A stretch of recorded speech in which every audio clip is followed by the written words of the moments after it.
Le Bénin continue d'affirmer sa place sur la scène diplomatique internationale. En marge de la 119e session de l'Assemblée générale des Nations unies, le ministère des Affaires étrangères du Bénin a publié un communiqué officiel annonçant la signature d'accords de suppression mutuelle de visas avec 6 nations: le Belize, le Commonwealth de la Dominique, l'île de Grenade, l'île Maurice, Sao Tomé et Principe et les Seychelles. Ces accords permettent désormais aux Béninois détenteurs de tout type de passeport de se rendre dans ces pays pour des courts séjours sans avoir à passer par la procédure de demande de visa. Ce geste symbolique renforce les liens entre le Bénin et ses pays partenaires, facilitant ainsi les échanges économiques, touristiques et culturels. Cette décision s'inscrit dans la vision du président Patrice Talon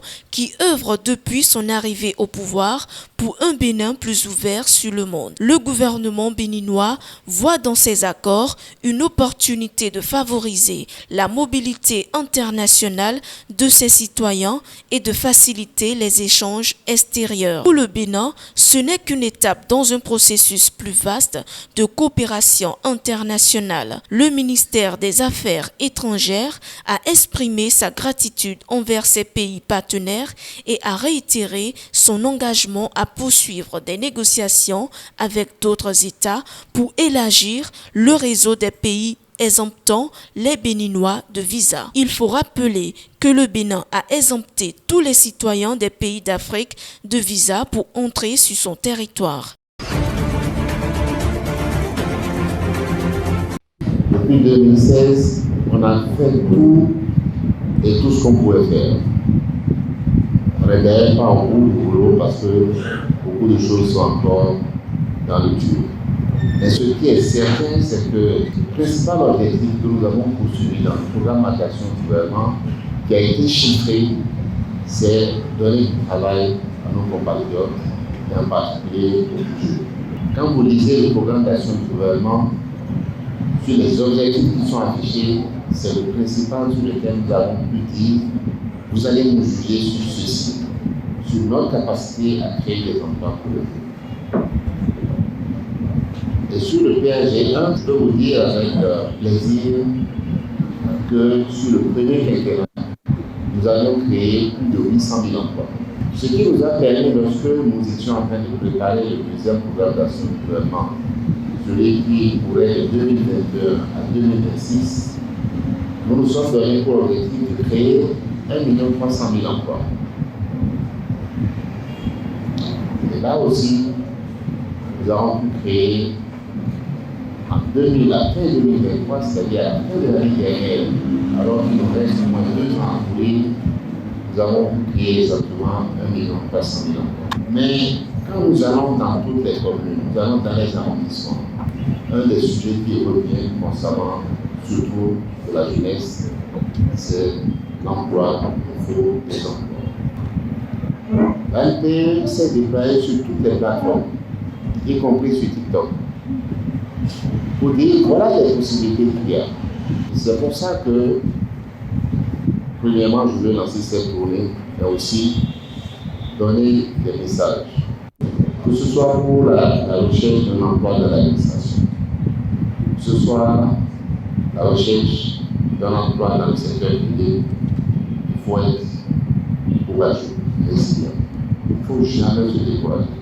Il ne faut pas prendre un échec pour la réponse définitive.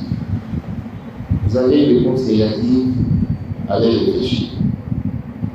Pourquoi ça n'a pas marché cette fois-ci? Vous savez, moi je regarde beaucoup de CV, ça commence par là. Le CV, c'est le premier contact par lequel une entreprise ou une administration rentre en contact avec vous quand vous cherchez du travail. Vous devez le présenter de la meilleure façon. Il doit dire à celui qui veut vous écouter, celui qui veut vous recruter, cette personne-là, c'est la meilleure que je puisse trouver sur le marché. Ça veut dire quoi? Ça veut dire que vous devez très bien le rédiger, vous devez le rédiger à votre avantage. Vous ne faites pas le même CV pour une entreprise qui est du secteur privé et pour une entreprise qui est dans le secteur public. sa présence avec nous, on a compris que le gouvernement de Patrice Talon avec son équipe tient beaucoup sur l'emploi des jeunes. Donc nous sommes des ambassadeurs. Si nous sommes ici, nous allons rentrer dans les quartiers respectifs, dans les amont, pour expliquer aux autres jeunes qui n'ont pas eu l'opportunité de participer que si nous disons que le gouvernement ne propose pas de l'emploi aux jeunes, c'est parce que nous ne sommes pas informés. Et nous avons plaidé auprès du ministre d'État de continuer ces types d'informations. Nous tenons à remercier très sincèrement le ministre d'État pour cette belle initiative. Il faut dire que beaucoup ne sont pas informés. Nous avons beaucoup d'opportunités, mais l'information nous manque. Et cette initiative nous a permis de découvrir les différentes sortes d'opportunités qui s'offrent aux jeunes d'aujourd'hui. À travers les sites, à travers les différentes structures, je pense que nous sommes bien outillés aujourd'hui pour s'en sortir du chômage. Avec ce corner, Dossou, il est bien tiré, bonne zone et 1-0. Et c'est Steve Mounier, toujours très bon de la tête. Le Bénin a bien négocié sa rencontre face au Rwanda, comptant pour la 3e journée des éliminatoires de la CAN Maroc 2025. Face aux Scorpions, les Guépards ont été bien appliqués et ont remporté ce match 3-0. Je peux dire que c'est un travail collectif parce qu'on a beaucoup travaillé à l'entraînement parce qu'on sait très bien que c'est une équipe très dure, très difficile à jouer. Donc on savait que ça allait se jouer aussi sur les détails. Il fallait déjà rapidement mener au score parce que le match dernier, quand on a marqué sur coup de pied arrêté encore, donc on savait très bien qu'on avait une âme très forte. On a la chance d'avoir 3 joueurs excellents de tête de haut niveau. Donc il fallait leur mettre de très bons ballons et voilà, ça nous a permis d'être devant et ça nous a facilité le match. Ils étaient très offensifs, ils avaient changé le latéral, la latéral gauche. Celui-là il était très très bon, ils nous ont étudié. Ça fait plusieurs fois qu'on a joué une équipe comme ça. Donc il fallait faire preuve vraiment de patience et beaucoup d'agressivité aussi parce qu'ils étaient très agressifs. Et à nous maintenant d'imposer notre impact physique et c'est ça qui a payé. Ouais, déjà, ça a commencé. Là, on a fait les bains de glace, la récupération a commencé tout de suite parce qu'on sait très bien qu'on est à une finale de la CAN. On sait très bien que ça va être encore beaucoup plus dur. Donc il faut se mobiliser et voilà, digérer rapidement ce qui s'est passé ce soir. Pour nous, on est déjà focus sur le match retour parce que ça vient très vite en fait. On entame bien ce match en marquant assez vite et ça nous met de suite en confiance en fait tout simplement. Après on a su rester solide, ils avaient le ballon mais ils n'étaient pas forcément dangereux en première mi-temps. Ensuite les entrants ils ont fait le boulot, Andreas est rentré, il a fait une super action pour un super but. Imouran aussi nous marque un super but sur une superbe frappe. Donc voilà, c'est une victoire qui est magnifique, qui est très importante aussi parce que ça nous met sur les bons rails pour la qualification et voilà, maintenant il va falloir bien se reposer parce que le prochain match arrive très vite. Oui, bon, ils essayent maintenant de me prendre à 2. Voilà, quand l'équipe adverse commence à faire des choses comme ça, c'est bon signe. Ça veut dire qu'ils ont peur de l'adversaire, qu'ils ont peur des qualités de certains joueurs et voilà, et ça déstabilise complètement une équipe. S'ils se focalisent sur un seul joueur au lieu de se focaliser sur l'équipe entière, eh ben, ça fait comme aujourd'hui, d'autres ont les espaces pour marquer et ça finit avec un score fleuve. Donc il n'a qu'à continuer à me marquer comme ça au match retour, il n'y a pas de problème, les autres vont marquer aussi. D'abord, l'objectif de ce soir, c'était de faire clean sheet. Voilà. Et je me suis dit, et par la grâce de Dieu, je l'ai fait. Et je pense que les 3 points vont nous aider beaucoup pour le match de mardi prochain. Non, ce n'était pas la première fois. Quand j'étais plus jeune, déjà, j'avais déjà joué au milieu de terrain. J'étais formé au milieu de terrain. Et on avait déjà travaillé ça dans les fois passées en Afrique du Sud et tout. Malheureusement, j'étais parti pour des raisons familiales. Et c'est un poste aussi que j'aime bien. Donc le plus important, c'est le collectif qui a fait le boulot et qu'on ait pris les 3 points aujourd'hui. Le choc entre le Bénin et le Rwanda ce mardi 15 octobre à Kigali revêt une importance capitale. En effet, après leur victoire éclatante 3-0 à Abidjan, les Guépards du Bénin sont à un match de la qualification pour la CAN 2025.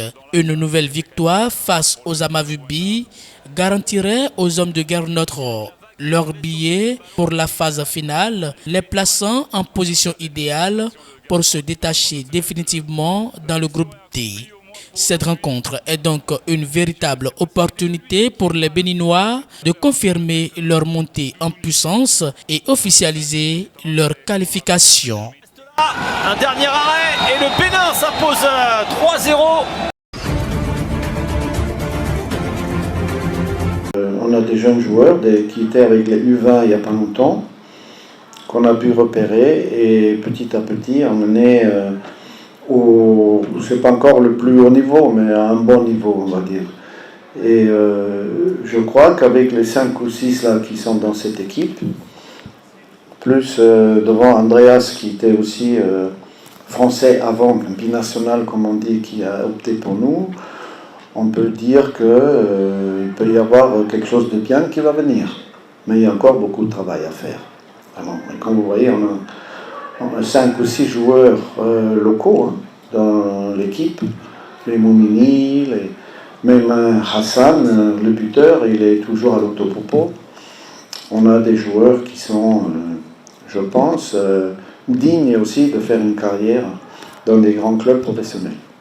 La consigne, c'était simplement aller chercher le plus vite possible le deuxième but pour être à l'abri d'un accident de parcours sous forme d'une erreur défensive qui permet à l'adversaire d'égaliser. Donc on allait chercher le deuxième but le plus vite possible. On avait aussi déjà dit qu'au bout de quelques minutes, Andreas, le temps qu'il s'échauffe bien, puisse remplacer Jodel. Donc c'était un peu les deux choses. Et surtout pas vouloir défendre un but d'avance que nous ne sommes pas encore capables de faire uniquement un jeu défensif. Non, on voulait attaquer pour marquer le deuxième but et pour se mettre à l'abri. Mais quand on marque un troisième, évidemment ça on ne pouvait pas le prévoir, on pouvait l'espérer, mais ça fait du bien. Vous savez que Johan Roche, c'est bien que vous parliez de lui, il a fait un bon match encore, mais ça fait au moins 4 mois qu'il n'a pas joué un match dans son club. Et ce n'est pas le seul. On en a plusieurs dans ces situations. Donc chaque fois qu'on se retrouve, on est obligé de faire un gros travail physique, technique, tactique pour que les joueurs qui n'ont pas de compétition dans leur club, même au Laïton, on n'en a pas beaucoup, quelques minutes depuis 3-4 mois seulement, de les voir à ce niveau, ça fait plaisir, mais c'est aussi le fruit du travail, parce qu'ils ont beaucoup travaillé. Et du coup, je pense que le temps va nous aider, parce que dans leur club, ils voient aussi les performances qu'ils ont avec nous. Donc ils peuvent prétendre aussi à être titulaires un peu plus. Johan Roche vient de changer de club. La dernière fois, il n'avait pas de club. D'autres n'avaient pas de club. Ils ont trouvé un club. Il peut y avoir des exceptions qui confirment la règle. Et non, compte tenu du peu de compétition de certains, on est vraiment satisfait du rythme qu'ils ont pu imposer aujourd'hui dans ce match. Depuis quelque temps, c'est ça, si vous avez observé nos matchs, ce n'est pas forcément la recherche de la possession de balle que nous avons, c'est la verticalité. On a la chance d'avoir un avant-centre qui pèse sur la défense, qui est très bon dans le jeu de corps, dans le jeu aérien, et ça permet aux ailiers aussi de venir et d'en profiter. Et aussi, comme il attire toujours au moins 2 voire 3 joueurs, ça donne plus d'espace aux autres. Et donc, bien se regrouper pour contre-attaquer avec un football vertical le plus vite possible. On a aussi des joueurs qui peuvent le faire, que ce soit Olaïton, que ce soit Jodel, même s'il n'est pas encore au top physiquement, ou Andreas. On a les joueurs pour jouer ce genre de football. On n'est pas encore une équipe qui écrase tout le monde, qui peut jouer en gardant le ballon, etc. On a décidé de jouer groupé et de sortir vite ensemble pour être dangereux.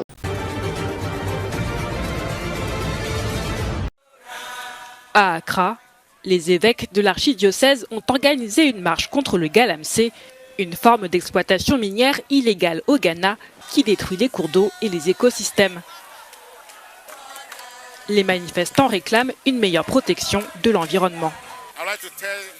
Je voudrais dire à son Excellence que nous souhaitons qu'il annonce avec effet immédiat l'arrêt du galamsey. Si nous ne faisons pas attention, l'environnement sera totalement pollué. Nous n'aurons plus d'eau propre pour nous-mêmes et pour les générations futures. La marche a rassemblé de nombreux groupes militants comme Fix the Country et Democracy Hub. Notre lutte est que nous voulons que le Galamsey cesse et que nos cours d'eau soient restaurés. Tout groupe prêt à marcher dans cet objectif peut compter sur notre soutien total. C'est pourquoi nous sommes ici aujourd'hui. Nous faisons cette exploitation minière depuis Dieu sait combien de temps.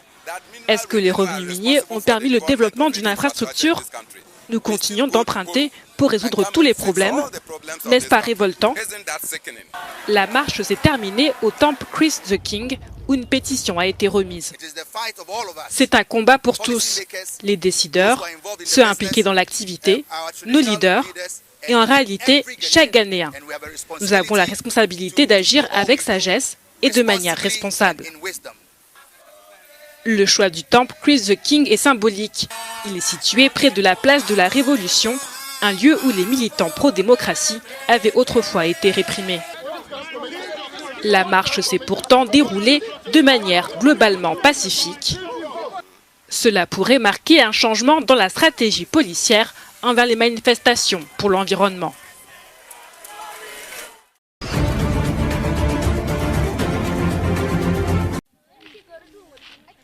Médecins sans frontières suspend ses activités dans le camp de déplacés de Zamzam au Darfour Nord.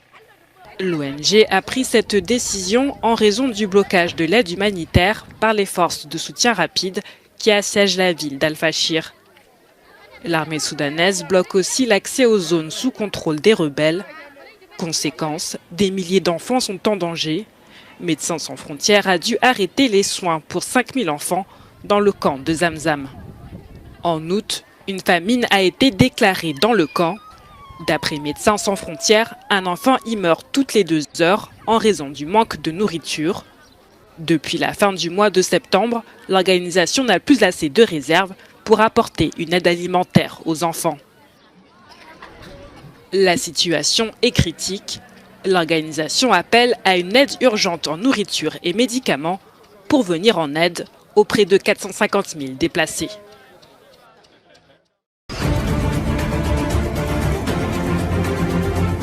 Au Kenya, dans le nord de Kilifi, le projet de construction d'une centrale nucléaire sur la côte fait débat. La centrale vise à produire 1000 MW d'ici 2034, mais résidents et écologistes s'opposent à sa construction. Nous pensons que ce projet aura de nombreux effets négatifs. Des enfants mal formés naîtront dans la région, les poissons mourront et notre forêt d'Arabuko-Sokoke, connue pour abriter des oiseaux venus de l'étranger, sera perdue. La centrale nucléaire nous causera plus de mal que de bien. Les acteurs du tourisme dénoncent les risques de radiation et les menaces pour les écosystèmes marins. Notre principale source de revenus est l'écotourisme. Nous dépendons de l'environnement avec la seule forêt côtière d'Afrique de l'Est. Le parc marin de Wamatu est la plus grande plantation de mangroves du Kenya. Nous ne voulons pas que le nucléaire détruise notre écosystème. Des inquiétudes portent aussi sur le manque de transparence du projet et le risque de déplacement des populations sans compensation. Le début des travaux est prévu pour 2027 et une mise en marche d'ici 2034.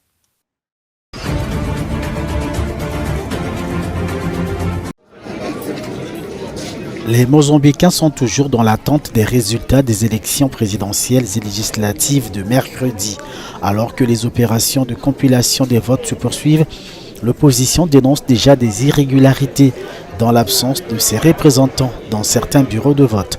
Dimanche, la commission électorale a annoncé la victoire de Daniel Chapo à Maputo.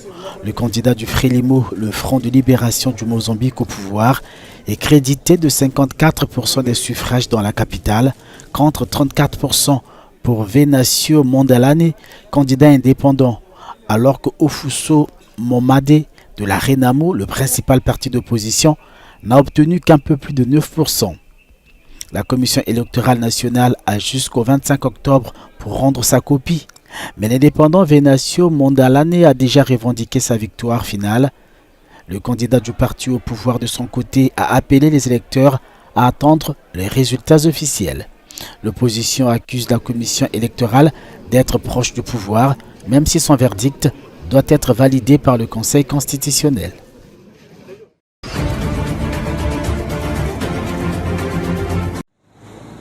Pour les élections législatives, l'opposition tchadienne passe à l'action. Plusieurs partis d'opposition ont annoncé qu'ils boycotteront les scrutins du 29 décembre. La décision a été prise par une quinzaine de formations politiques qui jugent que les conditions pour des élections justes et transparentes ne sont pas réunies. L'opposition demandait une révision du fichier électoral et du découpage des circonscriptions, ainsi que des garanties pour des élections transparentes, mais ces demandes n'ont pas été accueillies. Les partis dénoncent des élections qu'ils estiment jouées d'avance, avec des résultats qui favoriseraient le pouvoir. Ils avertissent qu'aller aux urnes dans ces conditions pourrait compromettre l'avenir démocratique du pays pour des décennies. Cette situation met en lumière les tensions politiques au Tchad. Les prochaines semaines seront déterminantes pour savoir si un compromis est possible et si les élections pourront se tenir dans de meilleures conditions.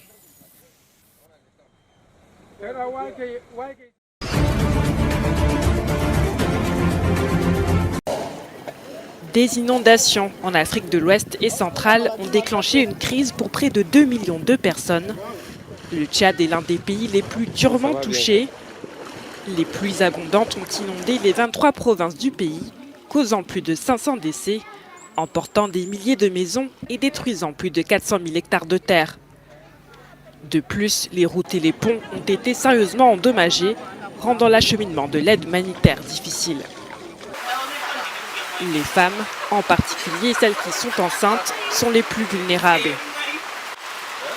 Réfugiées dans des abris de fortune, elles n'ont pas accès aux services de santé de base. En réponse à cette urgence, 248 sages-femmes humanitaires ont été déployées pour offrir des soins maternels et des kits d'hygiène essentiels ont été distribués à près de 12 000 femmes et jeunes filles.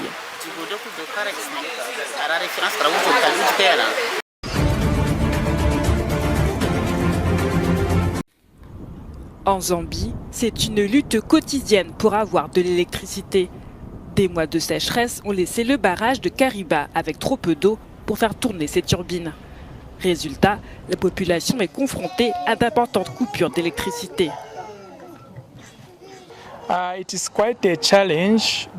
C'est vraiment un défi, car ici, dès que l'électricité s'en va, l'eau cesse immédiatement de couler. C'est un vrai problème. Comme vous le savez, l'eau est essentielle. Et puis, l'autre problème, c'est les aliments dans le réfrigérateur. On doit les jeter. À cause des coupures de courant, les choses pourrissent dans le frigo. La Zambie dépend de Kariba pour plus de 80% de son électricité. Selon les experts, la Zambie paie le prix d'un manque de diversité énergétique. Pour diversifier notre mix énergétique, la dépendance à 85% de l'hydroélectricité est évidemment un risque, car il est nécessaire d'avoir un mélange d'énergie renouvelable et non renouvelable pour ne pas nous retrouver dans une crise comme celle que nous vivons actuellement.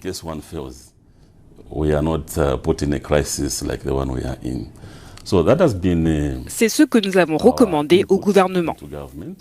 Le barrage de Kariba est à la frontière entre la Zambie et le Zimbabwe.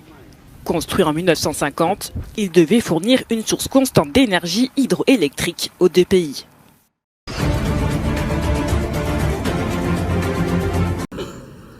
Didier Deschamps, sélectionneur de l'équipe de France, prend la défense de Kylian Mbappé après la controverse sur une sortie en Suède.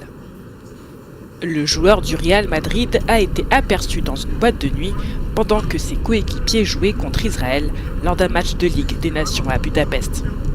Est-ce que c'est mal, est-ce que c'est bien? Ça peut être bien, mal pour d'autres. Faut pas voir le mal partout non plus, à partir du moment où... Et c'est pas vouloir le défendre pour le défendre. Il est dans sa vie privée. Le seul truc, c'est lui, sa vie privée. Elle n'est pas privée parce qu'on sait où il est, quoi. Ce qui n'est pas votre cas et ça vous arrange bien, certaines fois. Franchement, je trouve qu'on en fait un peu trop. Chacun a le droit de penser ce qu'il veut. Mais de toute façon, on le sait, à chaque fois que c'est Kylian, ça prend toujours des proportions démesurées. Comme Wesley l'a dit, à juste titre, il n'y a pas de sujet pour nous. Pour ceux qui sont proches de lui, on a eu la possibilité de parler avec lui avant le match, après le match, sans problème. Il a suivi le match, donc l'endroit où il a suivi le match, pour nous, franchement, ça n'a pas forcément d'importance. Kylian Mbappé n'a pas été convoqué en raison d'une blessure. Aurélien Tchouaméni portera à nouveau le brassard de capitaine pour le match contre la Belgique lundi.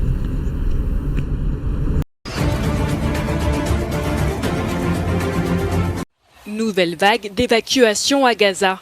L'armée israélienne a demandé aux Palestiniens du nord de la bande de Gaza de quitter leur maison et abri après une semaine de combats intenses. Le porte-parole de l'armée israélienne a précisé que cela concerne des parties du quartier Sheikh Radwan à Gaza, ainsi que des zones autour du camp de réfugiés de Jabalia.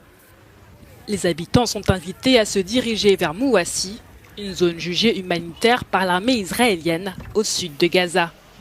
Toute la semaine, les combats ont fait rage autour de Jabalia. L'armée a ordonné l'évacuation des 3 principaux hôpitaux du nord de Gaza, demandant au personnel et aux patients de partir. L'hôpital Al-Nasser est le plus grand hôpital offrant des services aux enfants. Il est complètement détruit et ne peut être restauré en raison de l'étendue des dégâts. Des roquettes ont frappé les environs de l'hôpital Kamal Edwan. Les fenêtres et la clôture extérieure ont été endommagées. Toute la semaine, les avions de combat et l'artillerie ont pillonné la zone, avec des bombardements intensifs de l'armée israélienne.